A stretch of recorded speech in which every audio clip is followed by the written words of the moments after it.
안녕하세요. 저는 브레인 리더 한의원에서 현재 훈련을 받고 있는 장준원 어린이의 엄마입니다. 제가 처음 브레인 리더 한의원에 오게 된 계기는요. 이게 굉장히 긴데 저희 아이가 태어났을 때 좀 다른 아이들과 달랐어요.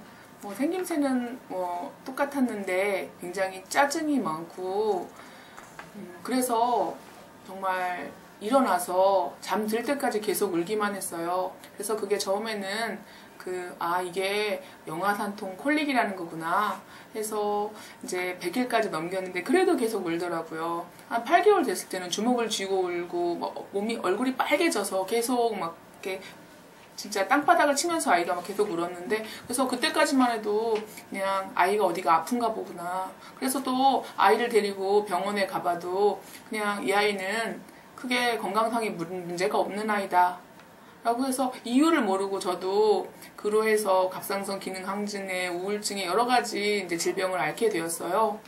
그래서 이 아이가 26개월이 되었을 때 처음 소아정신과에 가봤어요. 혹시 이게 ADHD 이런 거 아닐까 싶어서 갔는데, 가서 그 의사 선생님께 굉장히 혼이 났어요.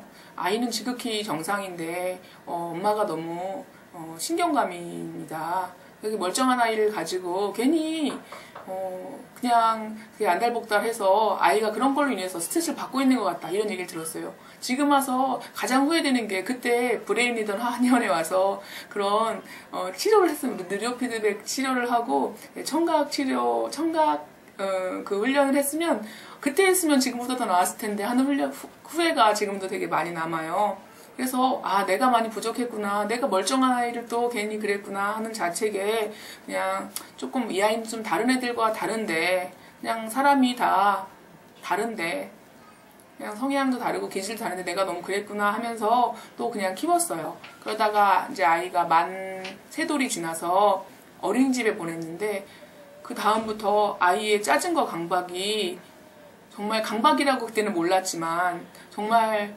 너무 공포스럽게도 아이를 힘들게 했어요. 그래서 아이는 풍선을 달라고 했다가 풍선을 주면 울고, 풍선을 터트려 달라고 울고, 풍선이 터지면 터진다고 울고, 달라고 했다가 울고, 싫다고 울고, 계속해서 울고, 그 다음에 강박이 심해져서 무조건 빨간색이 보이면 다 찢거나 버렸어요. 그리고 숫자도 3과 9를 싫어해서 3이라는 숫자나 9라는 숫자를 들으면 귀를 막고 괴로워했고요. 그 다음에 3층이나 9층에는 가지 못했어요. 그리고 저희 집이 3호선 라인에 있는데 3자를 보면 근처에 가려고도 안 했어요. 그래서 그런 부분들이 너무 힘들었고요. 또 어린이집에 이제 가보면 아이가 방석에 앉아서 혼자 웅크리고 앉아있는 모습을 보면서 이 어린이집을 보내야 되나 말아야 되나 고민을 하다가 그냥 여기 한번 내보내보면 어떨까 하는 심정에 우리 아이가 달라졌어요 프로그램에 아이를 출연시키기로 했어요. 그랬는데 너무도 뜻밖이었는데, 너무도 충격적인 결과는 아이가 자폐 스펙트럼이라는 거였어요. 당시에는 그냥 소아공포증으로 해서 방송이 나가기는 했는데, 많이 좋아진 걸로 해서, 공포증이 많이 나아진 걸로 해서 이렇게 나가기는 했지만, 제작진으로부터는 소아공포증을 동반한 자폐 스펙트럼 장애다라는 진단을 받았어요. 그래서 이제 마음을 좀 내려놔야겠다. 장애 아이 부모로서 좀 마음을 편안하게 가고 무엇보다 행복한 아이를 키워야겠다 마음을 먹었는데, 그게 생각처럼 쉽지가 않았어요. 아이는 계속해서 짜증을 내고, 저도 컨디션이 좋고 건강하면 다 받아낼 수 있었지만 어느 날은 제가 몸이 굉장히 피곤하고 몸이 아프면 정말 힘들어서 다 포기해버릴까, 아이와 함께 어떻게 해버릴까라는 극단적인 생각마저 할 만큼 굉장히 많이 힘이 들었었는데, 그러다가 지인으로부터 이제 브레인 리더 한의원을 소개받고 처음 왔는데 보니까 아이 머리에 전극을 붙이려고 했고 아이는 울었고요. 그 다음에 아이가 굉장히 소리에 민감했는데 헤드폰을 씌우시더라고요. 근데 그 아이가 또 많이 울었고요. 그래서 저희 아이는 너무 예민한 나머지 옷도 함부로 입히지 못하고 모자도 제대로 씌우지 못하는 그런 아이였기 때문에 전 여기서는 치료가 불가능하다라는 결론을 혼자 내렸어요. 그래서 또 1년이 흘렀어요. 근데 아이는 점점 더 두려움을 많이 느끼게 되고 점점 더 짜증이 심해져 갔어요. 그래서 안 될 때 안 되더라도 그냥 못 다니더라도 그래도 한번 적응을 한번 시켜보자 해서 이제 브레인 리더 한의원에서 이제 치료를 받기로 원장님하고 이제 상담을 하고 다니기 시작했어요. 근데 의외로 아이가 그 훈련에 잘 적응을 하더라고요. 깜짝 놀랐어요. 정말 못할 줄 알았거든요. 아, 정말 애가 7층에서 넘어갈 거다. 저러다 죽겠구나 라고 생각했는데 그래도 의외로 되게 잘 받아주고 아이가 이제 그런 훈련을 즐거워하면서 이렇게 다니게 돼서 굉장히 놀라웠어요. 그런데 굉장히 되게 신기한 게요.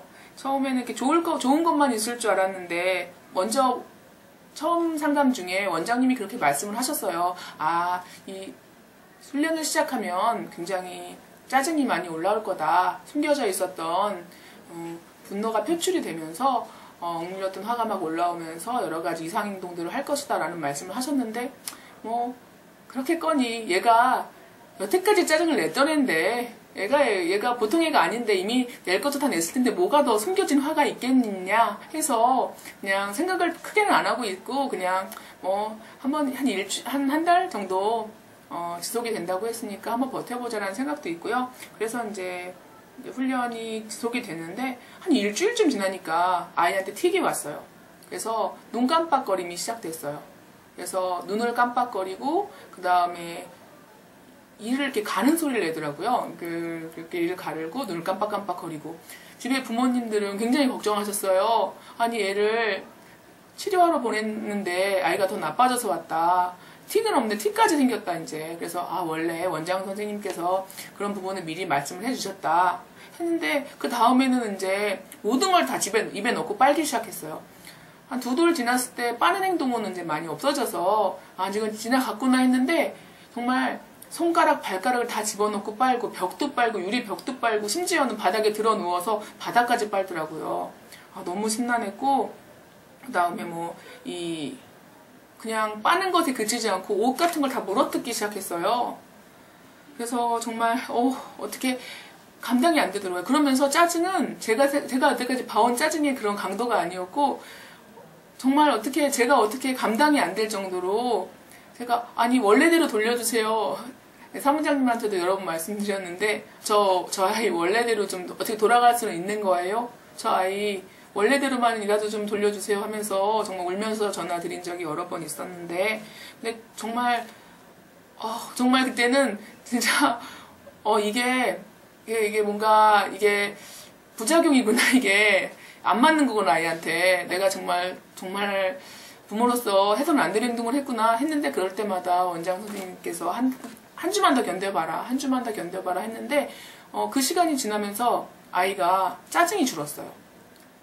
짜증이 점차 줄어들기 시작하면서 눈 마주침이 좋아지면서 아이가 밝아졌어요 굉장히. 그래서 그런 부분들이 처음에 너무도 놀라웠죠. 그래서 그냥 주말에 아이를 이렇게 데리고 있어 보면 계속 울던 아이가 계속 이렇게 벙글벙글 싱글싱글 웃기 시작하고요. 항상 이렇게 즐거워하더라고요. 네, 그래서 제일 브레인 리더 한의원에서 치료를 받으면서 가장 좋아진 거는 저희 아이가 굉장히 기질적으로 예민하고 짜증스럽고 그런 아이였는데 지금은 굉장히 밝고 명랑한 그런 아이가 된 거라고 생각합니다.